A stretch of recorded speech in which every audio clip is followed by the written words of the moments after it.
Qarilining belgisi bu ajin. Eng birinchi bildiradigan belgisi bu ajin. Ayollarimiz yuzi zo'r bo'lgani bilan ko'pchilik ko'rsangiz qovog'i osilgan, ko'zini tegi slishkom osilgan, bo'yinlari osilgan, qarib ketgan.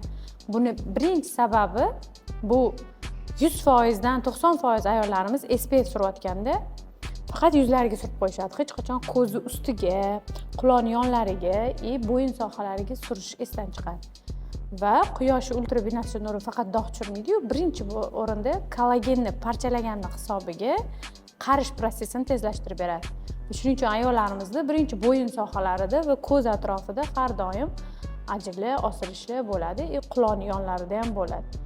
SPF surayotganda o'sha bo'yin bilan birga, ko'zni qovoqlarning usti bilan birga sursa, ancha o'sha qarishi oldini olib beradi. Maslahat bergan bo'lardim. Ko'zni tagida osilish bo'lsa, mezoterapiya olishadi-ku, faqat yuzga olishadi. Lekin ko'zni o'zini maxsus mezoterapiyalari ham bor. Bekorga chiqmagan ular.